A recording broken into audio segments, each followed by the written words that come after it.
Welcome to Mystara, everybody, as we're headed underwater to observe the Aquarindi Elves, those fun-loving aquatic demi-humans that frolic in the tropical waters in the Sea of Dread. Not to be confused with the water elves of Minrithad, these guys can actually breathe water, and that's something they are quick to remind you of. They are the most unknown of the elven races, simply because few will ever see one as they prefer to live beneath the waves. So what's the skinny on these underwater demi-humans? I'm Mr. Welch, and today we are diving deep into the Aquarindi. One of the first races created by the Immortals, Aquarindi first appeared when Mystara was covered in ocean in a time long since forgotten. This was before the rise of Blackmoor, when there was no surface. The greatest threat to the elves was then a great elemental upheaval caused by the Immortals of the various spheres, shaping the world to its current form. The elves found their homes constantly destroyed by earthquakes or volcanic fire, forcing them to relocate again and again. After a while, the Aquarindi had enough and decided to seek the safety of Evergreen, home of the land-dwelling elves. The Aquarindi were greeted with open arms by their cousins, who helped them acclimate to walking on the surface. Here the Aquarindi thrived, but over the years began to lose their ability to breathe water. They began exploring their new home, and many began losing any memories of what it was like beneath the ocean. They had turned their back to the sea, as the land was so much safer and abundant.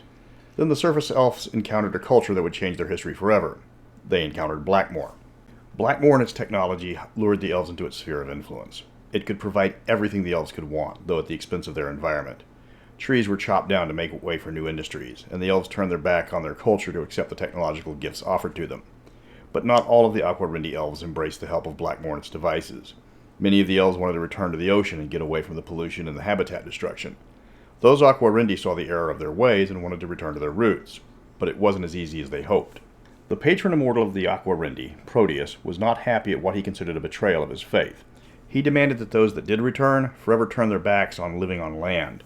Once they made that vow, only then did he return their ability to breathe underwater. His ultimatum took many of the elves aback, as they wanted to exist in both worlds. But the old man of the sea was adamant and refused to budge. Because of this, only a few of the Aquarindi returned to the sea, the others deciding to stay on land and deal with Blackmoor. And then it blew up.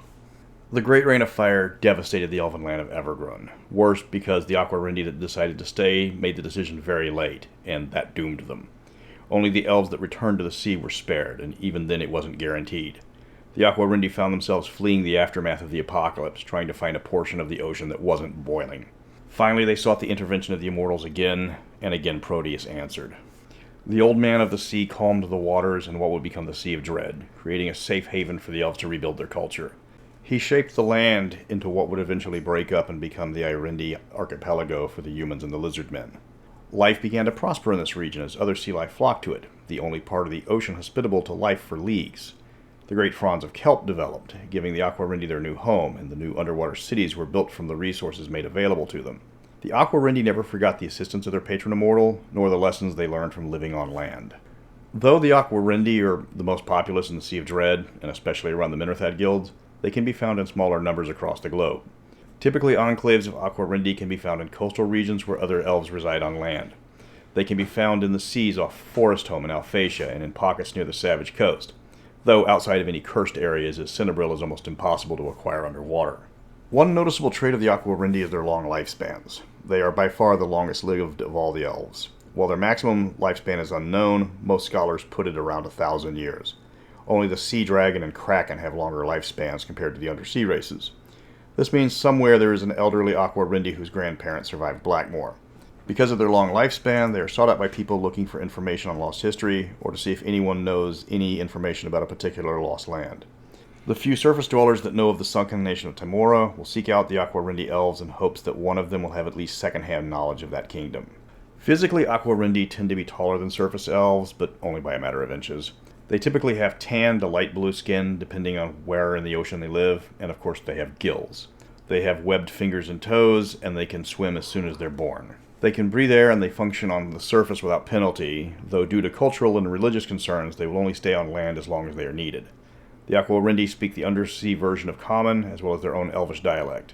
In addition, they have learned the language of whales and dolphins, so they can't reach the highest and lowest pitches of those languages. The Aquarindi make homes for themselves in the vast tracts of kelp, reeds, and weeds, as they are rather adept at hiding in them. Entire elven villages are found hidden away underneath enormous kelp forests that shield them from the eyes of predators swimming overhead.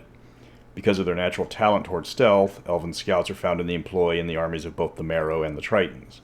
Some of the elven cities are designed inside naturally occurring air pockets, giving surface dwellers that reach them a place to stay while they do their business with the Aquarendi.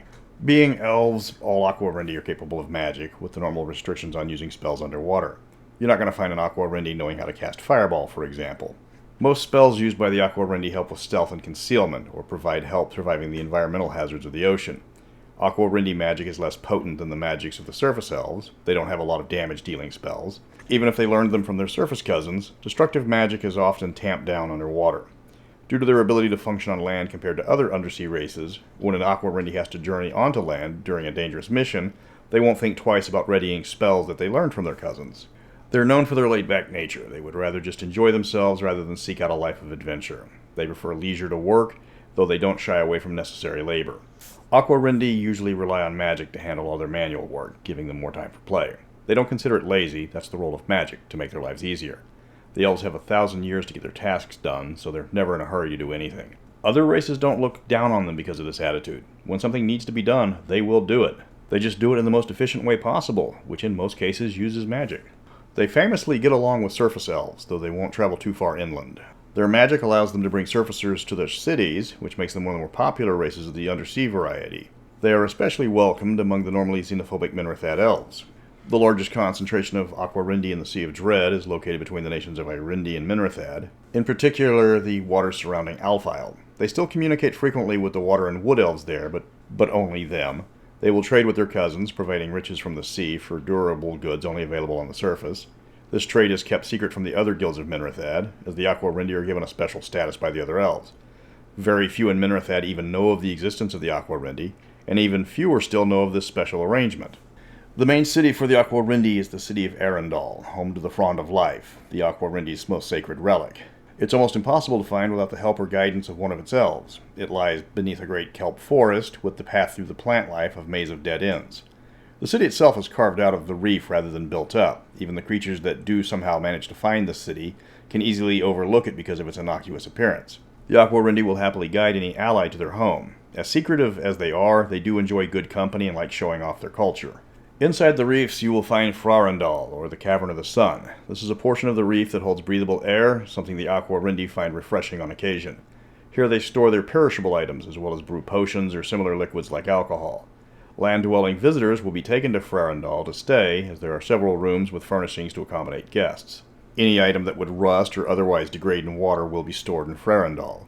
Numerous Aquarendi can be found walking its halls, as they are just as comfortable outside the water as they are in it.